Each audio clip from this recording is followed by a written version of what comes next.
All right, ladies and gentlemen, that's Jeff Hathorn. He's the sports director of 93.7 The Fan and News Radio 1020 KDK. You remember these folks, don't you, Jeff?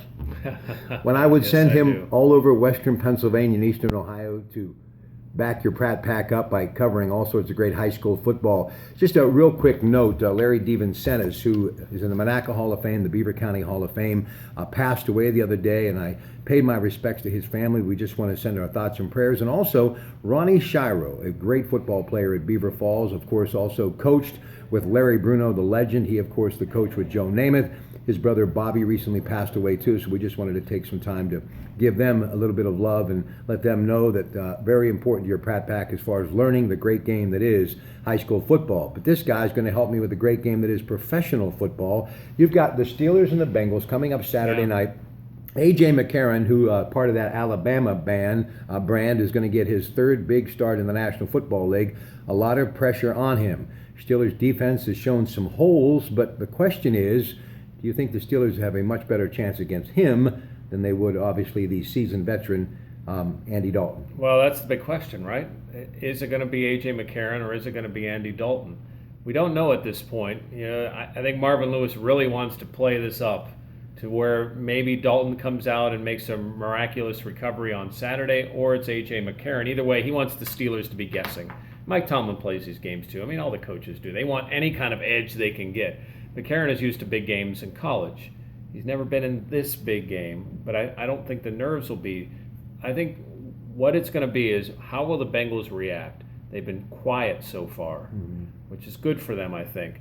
They've never advanced past this stage. They need to get past that hump. And I think if you're them, who better to do it to than the Steelers? Than to beat the Steelers at home, to exercise those demons, as Marvin Lewis said today. I think that's where their focus is going to be. Listen, even if A.J. McCarron is a quarterback, they've got a really good defense.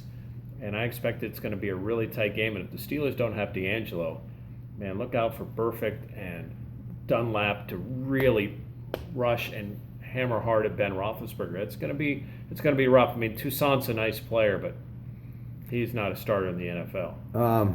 AB, Mr. Brown, best receiver in the league. I think so. I mean, Julio Jones is really good, but he's got that size. As far as hands, route running, work ethic, nobody beats Antonio Brown. Julio Jones has better God-given talent, and he's a great player, but I would take AB, and he should be in the running for MVP. All right, listen, I have to talk about this. My son and I were talking about Tom Coughlin earlier today. He's been one of my all-time favorites. Truly a first-class individual and a man of faith and who knows the game of football and believes in this great country. He's got a lot of patriotism in his heart. He's everything you'd want in a coach. Decided to resign after 12 years. Obviously, Super Bowl winning coach with the New York Giants, the Mara family. They don't get any better. I put him in the same class with the Rooneys. I just wanted to give you a chance to talk about Tom Coughlin, who I think is truly a class act. Well, he's one of 13 coaches that have ever won a Super Bowl 2 times. That's special in itself. So that already puts him in a special class. And don't we love the fact that he beat the Patriots when they were undefeated and knocked that season out from under Bill Belichick? I mean, that brings some points back here because of what he did in that game. I think he is strict. He's emotional. He's everything that you want in a football coach. And he still has that passion. And he says he hasn't retired. He's just resigned from the Giants. I would be shocked if he is a head coach again, but maybe he becomes an associate head coach or an assistant head coach with one of the guys that used to play or coach for him. Maybe he becomes some type of consultant. Who knows? Who knows where he might end up? I don't think Cleveland will be the place, but there may be another opportunity for Tom Coughlin. Hey, bring him to Philadelphia. I could drive to actually watch him Yeah, I coach. think he's smarter than that. I like Philly. All right, listen, last thing, you brought it Next up. one of us. You brought it up. Bill Belichick. Look, how many people out there just want to see this guy fall? I'm not one of them. Okay, so he loses a couple of games back to back. Ooh, but my money's still on him when it comes crunch time. And I even think if the Steelers are fortunate enough to get over the hurdle, they're going to have a tough time. He's a great coach. Well, the two hottest teams in the NFL right now are the Chiefs and Texans in the AFC. And Good in for the Andy NFC, Reid, too, by the way. In the NFC, it's the Redskins and Seattle. I mean, they're all playing good football right now.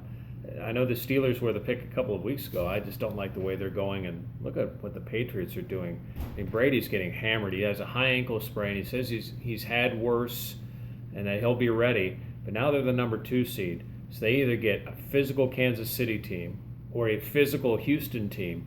I mean, both teams that can rush the passer. It could be a one and done for New England and a party somewhere, probably most places other than New England. How about Jay Gruden and Kirk Cousins? What do you think about that in D.C.? They found something. Ooh. You know, it's a weak division. I want to say that. I mean, look at the record. Look at the other teams in that division. Cowboys, Eagles, Giants. Yeah, I mean, the Giants might be the next best team, and they're middling, and the Eagles are a mess because of their head coach situation. They can be really good or just horrible. And then Dallas is a disaster without Tony Romo.